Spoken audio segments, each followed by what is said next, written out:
오늘 말씀을 이해하기 위해서는요, 잠언 전체 구조를 잠깐 살펴봐야 합니다. 잠언의 전체 구조를 보면 이렇습니다.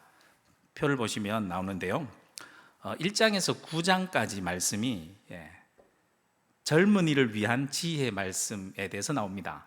그리고 10장에서 29장까지 말씀이 이스라엘 백성들 위한 지혜의 말씀을 모아놓은 건데요, 이 10장에서 29장까지의 말씀을 또 세 부분으로 나눌 수 있는데, 첫 번째 부분은 10장 1절에서 22장 16절까지 말씀을 보면 솔로몬의 지혜의 말씀들을 한번 모아 나왔어요. 그리고 두 번째 22장 17절에서 24장 34절 말씀까지 보면 현자라고 불리는, 즉 지혜자들이죠, 지혜자들의 교훈의 말씀들을 모아놓은 부분이 있어요. 그리고 세 번째 부분이 25장 1절에서 29장 27절까지 말씀인데요, 다시 솔로몬의 말씀을 모아놓은 건데 아마 히스기야 왕 시대 때 편찬되어 모아놓은 솔로몬의 말씀집이 거기 있는 것 같아요. 그리고 마지막으로 세 번째 부분 30장에서 31장 말씀에 보면 개인적인 관계 안에서 주어진 개인적인 훈계와 교훈의 말씀들인데, 대표적으로 30장에 보면 아굴의 잠언이라는 것이 있고요, 31장에는 르무엘 왕이라는 사람이 등장하는데, 이 르무엘 왕이 그의 어머니에게서 받았던 교훈의 말씀을 이렇게 정리해 놓은 것 같고, 제일 마지막에 현숙한 여인에 대한 지혜의 말씀을 나오고 이렇게 잠언이 맞춰지게 됩니다. 오늘 부분이 어디 부분이냐면 두 번째 부분의 두 번째 파트, 지혜자들, 솔로몬의 잠언의 말씀이 아니라 지혜자들의 교훈의 말씀들을 모아놓은 그 부분의 말씀입니다. 잠언 전체 구조 속에서 볼 때 오늘 잠언의 말씀은 솔로몬 지혜의 말씀들을 마치고 지혜자들의 교훈의 말씀이 딱 시작되는 부분이에요. 성서학자들의 말을 들어보면 여기에 약 30가지, 30가지의 교훈의 말씀으로 이루어져 있다라고 말하기도 합니다. 이렇게 30개의 교훈의 말씀이 이루어진 것은 아마도 그 당시에 고대 여러 지역에, 특히 이집트 지역이 대표적인데, 지혜의 말씀집으로 알려진 애굽, 성서에 나오는 애굽 지역의 지혜의 말씀 잠언 비슷한 책이 있어요. 그것이 바로 아멘엠호페란 그런 말씀집이 있는데, 거기에 나오는 구절들과 이렇게 비교해 보면 비슷한 구절이 있는 것 같기도 하고, 또 거기도 또 30개의 말씀으로 구성되어 있어요. 아마 그 당시 지혜의 말씀집으로 편집하면 주로 그런 형식을 따랐던 것 같아요. 그렇다면 오늘 잠언의 말씀과 내용 면에서 볼 때 왜 어떻게 비슷한 것일까? 가만히 생각해 보면 어찌 보면 당연한 겁니다. 우리들이 살아가는 삶의 상황들이 나라가 다르다고, 시대가 다르다고 다 다른가요? 비슷하지 않나요? 분명한 것은 삶의 상황이 비슷하고 지혜로운 삶의 태도와 행동들이 비슷할 수 있기 때문에 지혜의 말씀들이 비슷할 수는 있어요. 하지만 오늘 말씀에 보면 아주 분명한 차이점이 있습니다. 열왕기 말씀에 보면 이런 구절이 있습니다. 열왕기상 4장 30절 말씀에 보면 이런 말씀이 나와요. 솔로몬의 지혜가 동쪽 모든 사람의 지혜와 애굽의 모든 지혜보다 뛰어난지라 라는 구절이 있어요. 여기에 나오는 동쪽 모든 사람들의 지혜의 말씀들이 있었다는 거죠. 그리고 특별히 애굽의 모든 지혜 말씀이 있다는 거죠. 이런 구절을 볼 때 아마 애굽에서 전해 내려오는, 조금 전에 언급했던 아멘엠오페란 지혜의 말씀들이 있긴 하지만 그 지혜의 말씀보다 오늘 볼 잠언의 말씀이 훨씬 어떻다고요? 뛰어나다고 말씀하고 있습니다. 어떤 차이가 있길래 훨씬 뛰어나다라고 말씀하고 있을까요? 그 분명한 차이가 무엇인지 오늘 본문에 지혜자들의 잠언의 말씀의 서론 부분에 아주 분명하게 밝히고 있습니다. 30가지의 지혜자들의 잠언의 말씀이 시작하기 전 서론 부분에 오늘 읽은 말씀 17절에서 21절 말씀까지 서론 부분에 해당하는 말씀인데요, 17절 말씀에 보면 이렇게 시작합니다. 함께 읽어볼까요? 너는 귀를 기울여 지혜 있는 자의 말씀을 들으며 내 지식에 마음을 둘지어다 라고 말씀합니다. 앞에서 말씀드린 대로 문장 형태가 이 명령형으로 이렇게 되어 있어요. 근데 두 개의 명령형이 나와요. 너는 귀를 기울여라 라는 명령형과 말씀을 들으라 라는 명령형입니다. 무엇에 귀를 기울이고 무엇을 들으라 라는 말씀일까요? 바로 지혜 있는 자의 말씀을 들으라 라고 말씀합니다. 또한 또 뒤쪽에 보면 명령형 비슷한 구문이 있어요. 마음에 두어라 라고 했습니다. 무엇을 마음에 두라는 것일까요? 지혜 있는 자가 가지고 있는 그 지식, 그 말씀을 마음에 두라라는 거죠. 여기서 말하는 지혜자란 것은 아마 이미 세상을 먼저 살아보았던, 그리고 세상을 살면서 산전수전 다 겪었고 직접 자신의 삶 속에서 체험한 지식을 얻은, 그 지혜를 얻은 사람들을 말합니다. 자신이 세상을 이렇게 살아보았더니 이렇더라. 나는 뭣도 모르고 그렇게 살아가다가 좌충우돌하면서 큰 대가를 치르고 살았지만 너네는 그렇게 하지 말아라. 이렇게 사는 것이 정말 지혜롭게 사는 길이더라 라고 마치 본인이 직접 체험했으니까 피를 토하는 심정으로 제발 내가 말하는 지혜의 말들을 제발 귀 기울여 듣고 내가 힘들게 얻었던 그 지식을 마음에 잘 새겨두라 라고 말씀하고 있는 겁니다. 18절 말씀을 또 볼까요? 18절 말씀에 보면 이것을 내 속에 보존하며 내 입술 위에 함께 있게 함이 아름다우니라 라고 말씀합니다. 솔로몬의 잠언의 말씀과 이 지혜자의 말씀에 다른 부분이 있는데요. 먼저 명령형으로 이렇게 해라 라고 말하고는 꼭 그 다음에 그렇게 명령하는 이유를 말해줍니다. 지혜의 말씀에 귀를 기울여 듣고 마음에 새겨야 하는 이유가 무엇인지를 설명하는데요. 왜냐하면 그것이 아름답기 때문이란 겁니다. 왜 아름답다라고 말할까요? 영어 성경을 번역된 부분을 보니까 이 pleasing이라는 단어를 썼어요. 해석해보면 즐겁다, 기분 아름답다는 말이 즐겁다, 기분 좋다, 만족스럽다라는 뜻이에요. 즉 이것을 내 속에 보존하며 내 입술 위에 함께 있게 함이 즐겁고 만족스럽고 즐거운 거다라는 거죠. 왜 그런지 본문을 더 살펴보면요, 그것이 너의 삶을 변화시키기 때문이라고 말씀하고 있는데요, 본문을 자세히 보면 이것을 내 속에 보존하며 라고 나오는데, 여기서 내 속에라는 말을 살펴보면 사람의 뱃속 또는 자궁이라는 말을 썼어요. 주로 이 단어를 사용할 때는 언제 사용하냐면 주로 사람의 가장 깊숙한 내면을 나타낼 때 사용되는 말입니다. 즉 이 지혜의 말씀에 귀를 기울여 잘 듣고 내 마음 깊숙한 곳에 잘 새겨 보관하라는 거죠. 또한 내 입술 위에 함께 있다라는 이 말은 언제나 다른 사람들에게 말할 준비가 되어 있다라는 뜻입니다.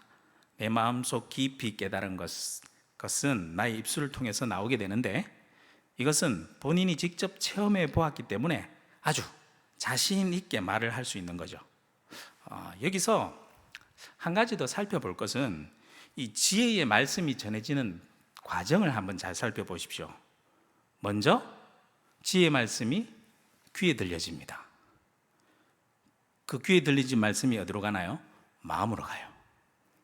그리고 배라고 나와 있는데 마음속 깊숙한 곳에서 입술로 가는데, 귀로 듣고 마음에 두어서 깊이 묵상하고, 그리고 그 깨달은 지혜들을 소중히 마음속에 소중히 간직하고 자신의 삶 속에서, 배라고 표현되어 있지만 잘 소화시켜서 실천해서 체험하여 얻은 지혜를 나의 입술을 통해서 다른 사람들에게 전해지기까지 일련의 과정들이 잘 표현되어 있죠. 오늘 이 잠언의 말씀들을 여러분들이 귀를 기울여 듣기를 소망합니다. 그리고 한쪽 귀로만 듣고 다른 쪽기로 흘려보내지 마시고 여러분들의 마음속에 두시기 바랍니다.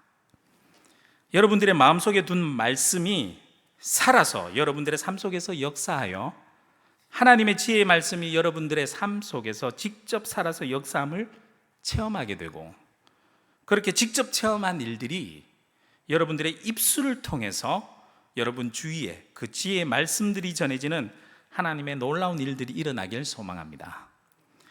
그렇다면 계속해서 이 지혜의 말씀을 하는 목적, 그 목적이 무엇일까요?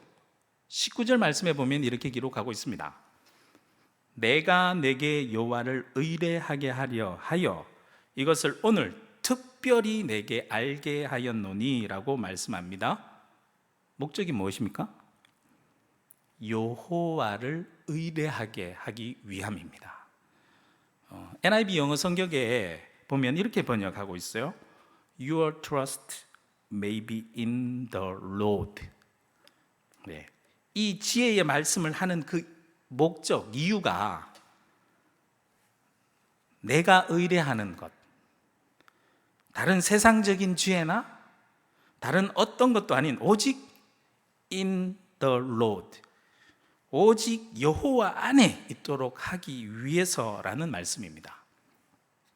여기서 조금 전에 말했던 애굽을 비롯한 다른 고대 여러 지역의 지혜의 말씀들이 있었어요.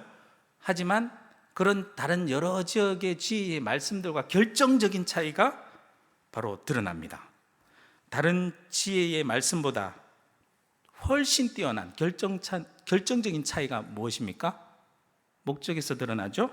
바로 다른 지혜의 말씀들은 내가 이 세상에서 지혜롭게 잘 살도록, 그냥 잘 살도록 하는 목적이 있다면, 오늘 지혜자의 말씀인 이 잠언의 말씀의 목적은 무엇입니까?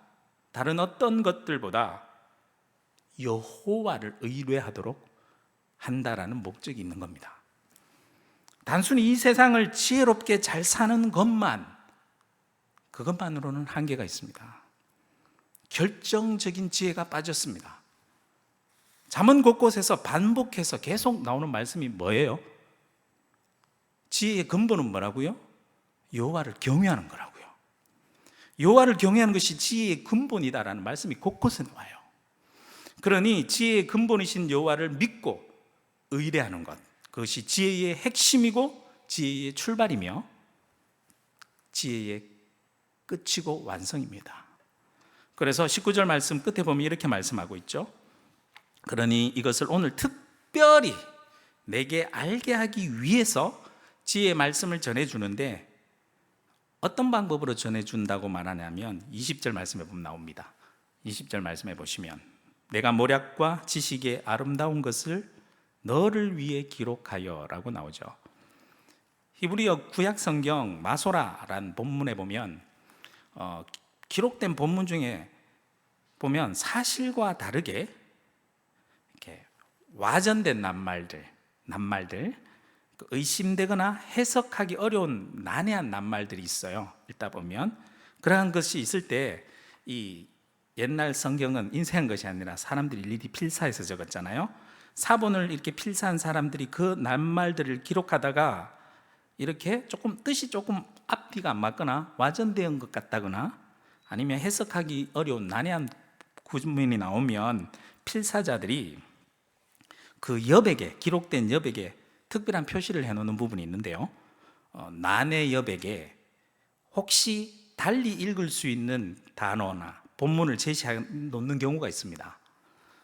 이때 본문 안에 적힌 낱말을 캐티브라고 하는데요, 또 여백에 제시된 읽기는 케레, 그러니까 캐티브 케레라고 하는데, 아람어로 캐티브르는요 바로 쓰여진 본문이란 뜻이고, 케레라는 말은 읽을 본문이란 뜻입니다. 쉽게 얘기하면 이렇습니다. 이렇게 쓰여져 있지만 이렇게 읽으면 된다라고 필사자들이 편의상 표시해 놓은 거예요. 20절 말씀에 보면 그 캐티브 케레가 나오는데, 캐티브에 해당되는 본문이 슐리숑이라고 이렇게 복수형으로 적혀져 있는데, 무슨 의미하냐면 숫자 30을 의미합니다. 30을 나타내는 것으로 보아 그렇게 해석할 경우에는 교훈의 말씀이 몇 가지라고요? 30가지라고요. 그리고 켈에 해당되는 비슷한 단어인 것 같지만 숫자 3을 나타내는 단어이긴 하지만 세 번째 직위나 장관이나 투목, 귀인이나 존귀한 자들로 번역해서 그것을 의역해서 덧붙이면 아름다운 것으로 해석하기도 합니다. 아마 이 한글 성경은, 우리의 성경 번역은 이 부분을 따른 것 같아요. 그런데 어렵게 생각할 필요가 없습니다. 앞의 내용과 연결해서 볼 때 지혜자들의 30가지의 지혜의 말씀, 이 말씀이 어떤 말씀이라고요? 아름다운 지혜의 이 말씀들을 너를 위해서 기록했다라는 뜻입니다. 어떻게 하기 위해서요? 다시 반복되는데 21절 말씀 보겠습니다. 21절 말씀에 보면 내가 진리의 확실한 말씀을 깨닫게 하며 또 너를 보내는 자에게 진리의 말씀으로 화답하게 하려 함이 아니냐. 진리의 확실한 말씀을 깨닫게 하기 위해서랍니다.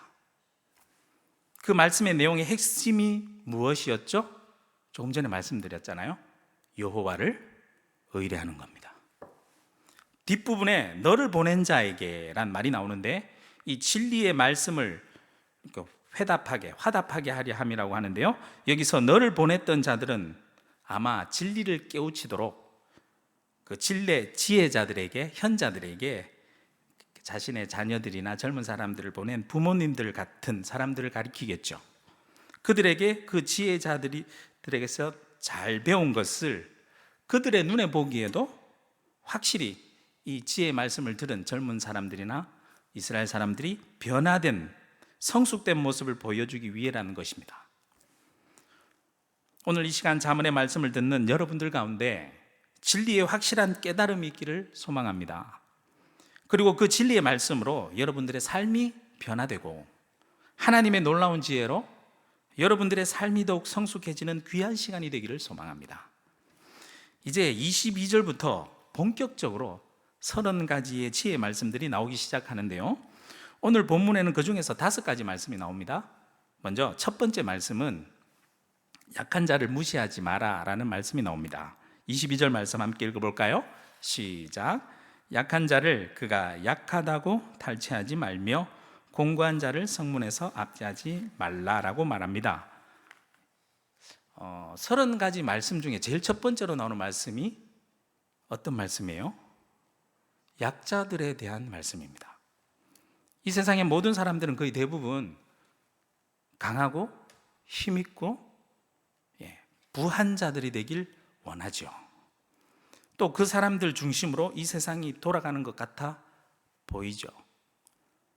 또 때로는 하나님께서는 그들 편을 들어서 아마 그들에게 복 줘서 그럴 것이다 라는 생각이 들 때도 있죠. 하지만 아닙니다. 여기서 뒷부분에 성문이라고 말이 나오는데요, 이 성문은 고대 이스라엘 사회에서 시장이 형성되는 곳이고요, 또한 소송과 판결이 그곳에서 이루어졌다고 그래요. 그러니까 경제적으로나 법적으로나 보호받지 못하고 힘이 없고 약하며 고통당하는 자들이 주로 그곳에서 피해를 입고 그랬던 것 같아요. 그들한 자들에게 대한 말씀인데 성경 곳곳에서 보면 이러한 내용에 대해서, 약한 자들에 대해서 반복해서 나옵니다. 몇 군데 말씀만 살펴볼게요. 하나님은 가난하고 약한 자들의 관심이 많고 그들 편에 서 계시는데 오히려 힘있고 강하고 부한 자들이 그들이 가진 힘으로 약한 자들을 빼앗아 배불리고 무시할 것이 아니라 그들에게 관심을 가지고 그들을 세밀하게 돌봐야 한다라는 말씀이 성경 곳곳에 나옵니다. 대표적인 말씀 2개만 볼게요.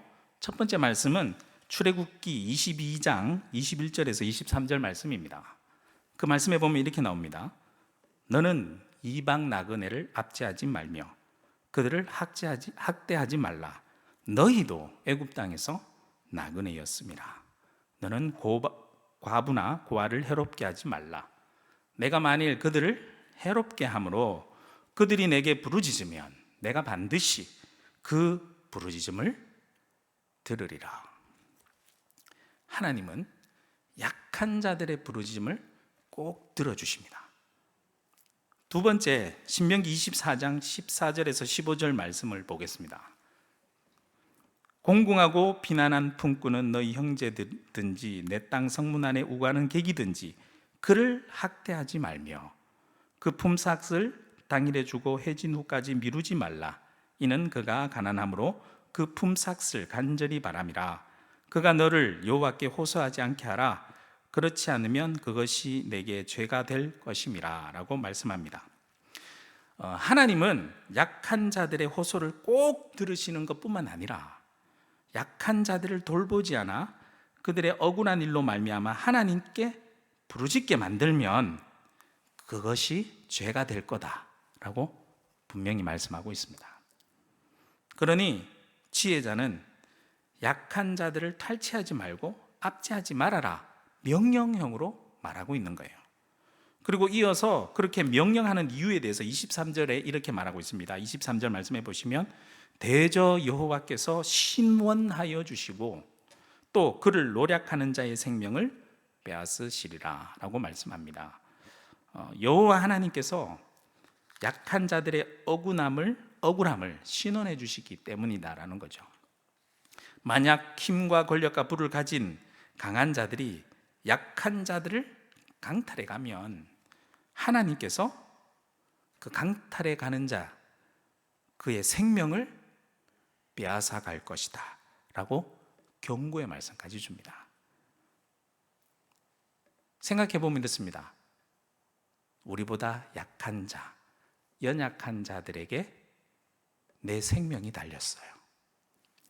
그렇다면 결코 우리 주변의 사람들을 무시해 버릴 수 없겠죠. 두 번째 말씀입니다. 두 번째 말씀은 쉽게 화를 내는 자들을 멀리하라라고 말씀합니다. 24절 말씀입니다.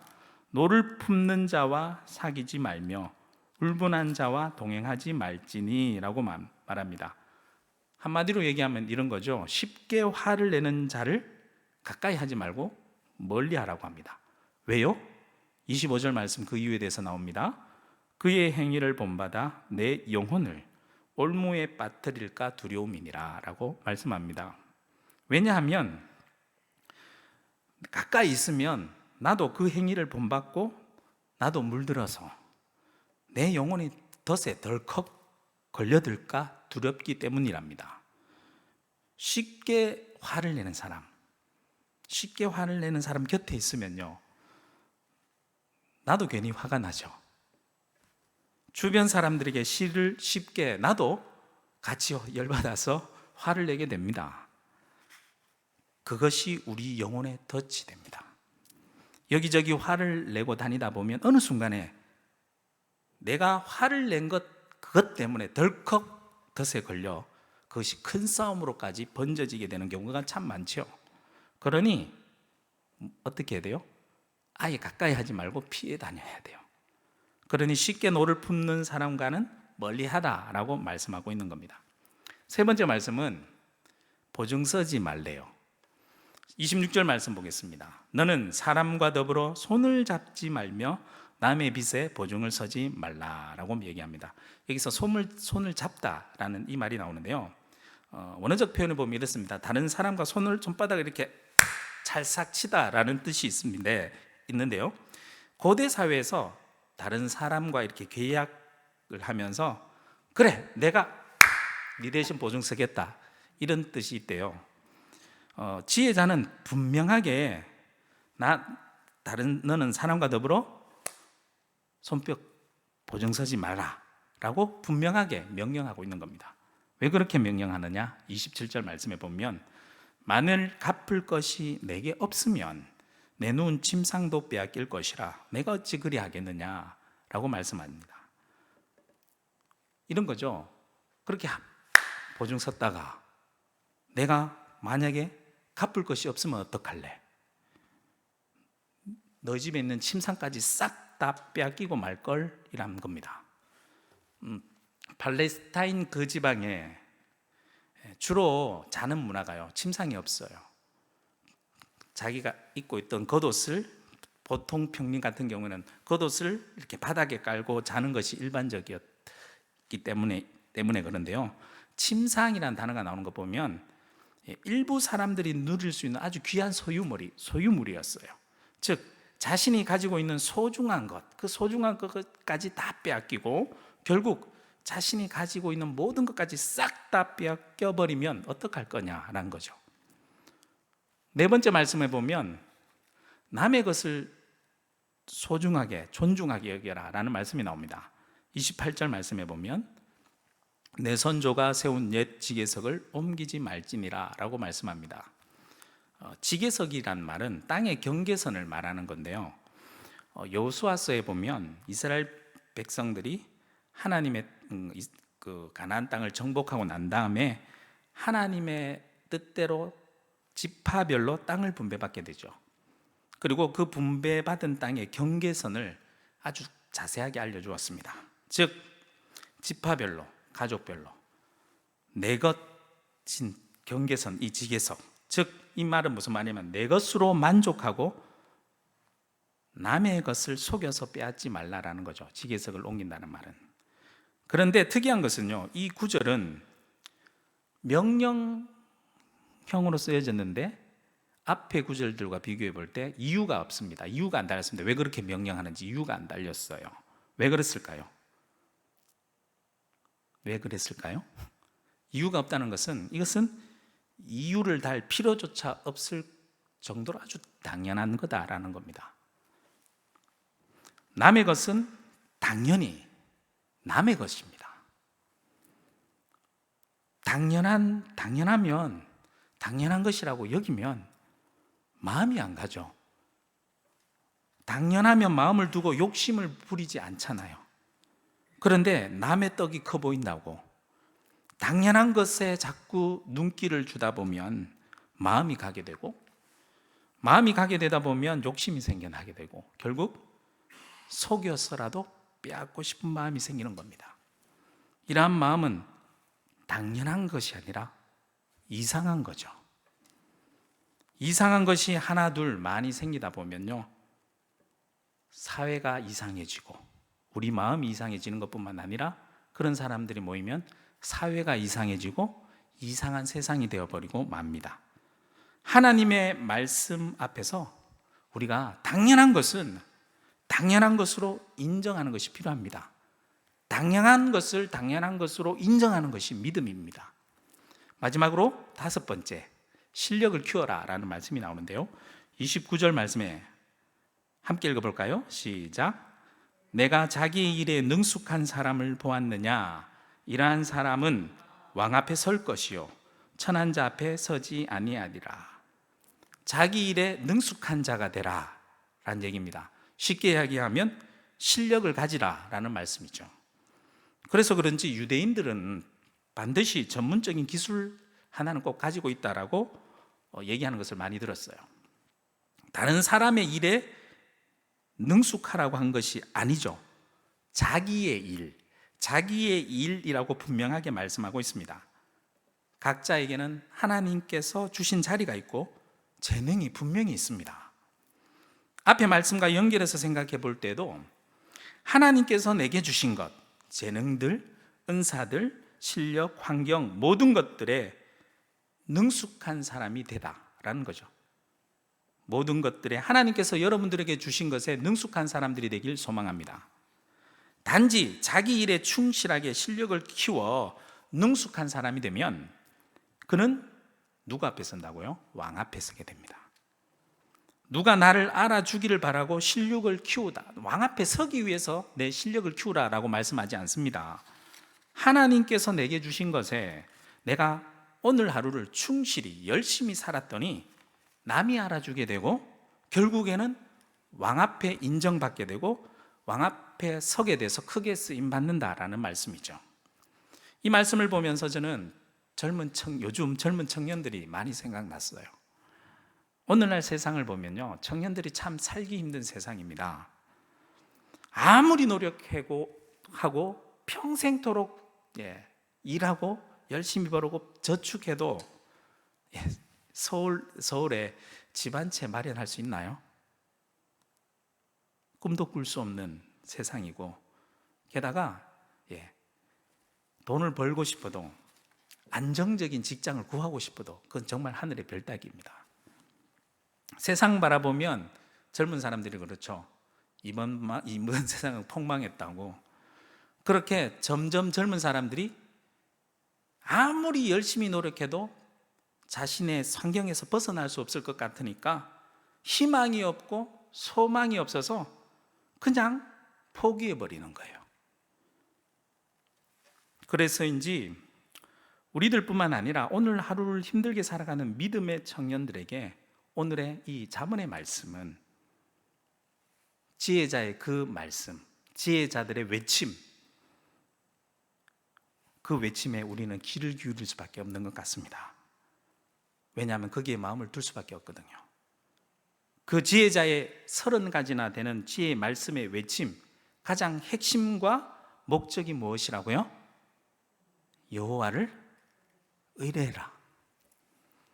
지혜자의 오늘 말씀을 통해서 우리에게 들려주고 싶은 말은 바로 이겁니다.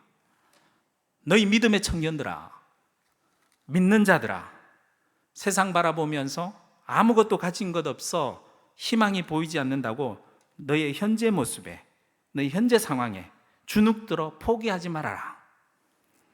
하나님은 살아계신다. 하나님은 너와 함께 하신다. 하나님은 함께 하셨지 않았느냐. 역사적으로도 그렇고 앞으로 그렇다. 이스라엘 백성들을 봐봐라. 그 하찮고 연약한 민족, 정말 볼품없었던 민족을 내가 선택해서 세워줬지 않았냐. 그들을 인도하여 가나안 땅을 차지하게 했잖아.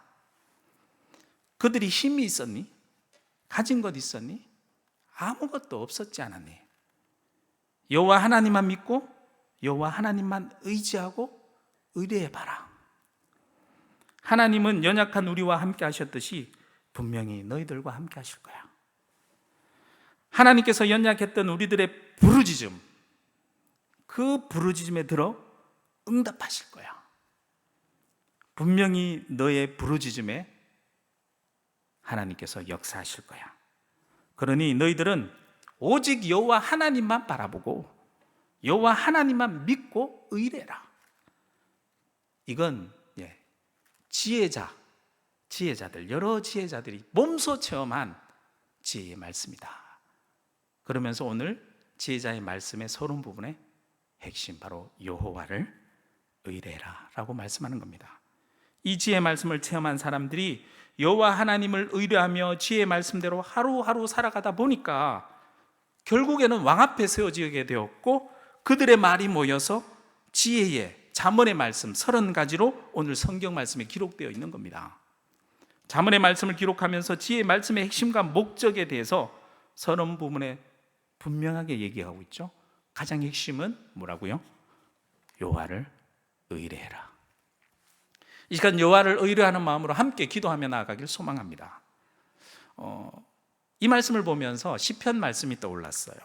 시편 42편 말씀인데요, 시편 42편 전체를 읽을 수는 없고 1절과 3절과 11절만 읽어보면 이렇습니다. 먼저 1절부터 시작하는 부분은요, 하나님이여 사슴이 시냇 물을 찾기에 갈급함같이 내 영혼이 주를 찾기에 갈급하나이다.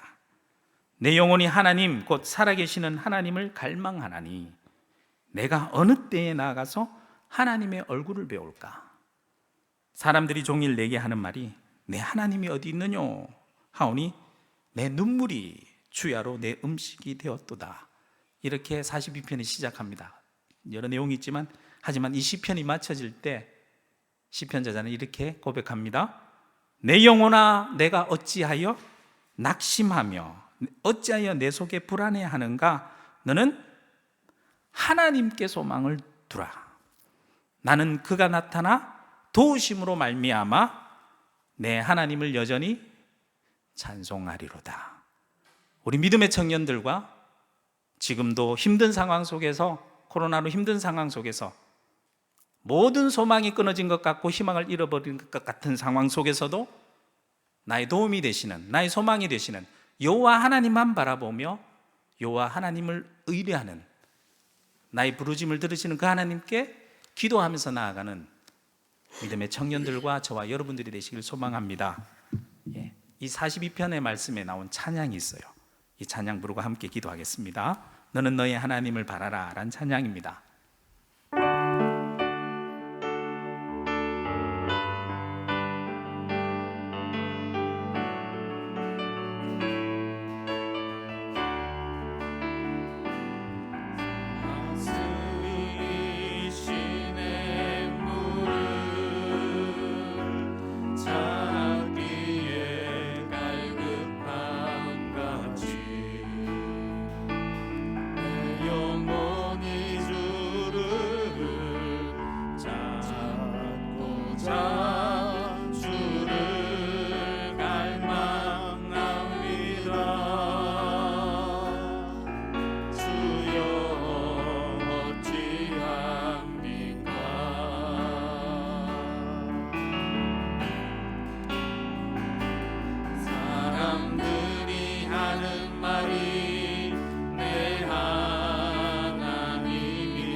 밤낮으로 눈물 흘리니 주여 어찌합니까. 내 영혼아 내가 어찌하여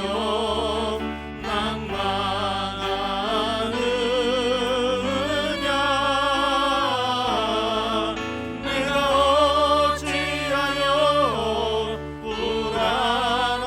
불안하는고.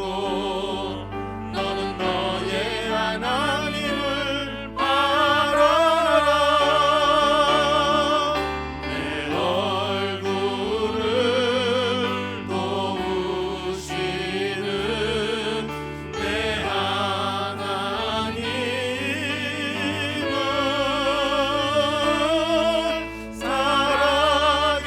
살아계시는 내 하나님을. 너는 너의 하나님을 바라라. 내 영혼아 내가 어찌하여 낭망하느냐.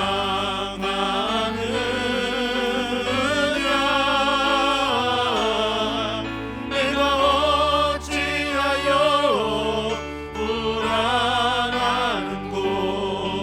너는 너의 하나님을 바라라. 내 얼굴을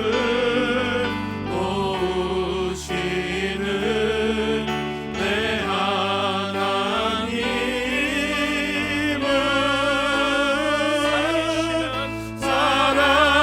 살아계시는 내 하나님을. 너는 너의 하나님을 바라라. 너의 하나님을 바라라. 내 하나님을 바라라. 우리 말씀을 기억하면서 함께 기도하며 나아가시겠습니다.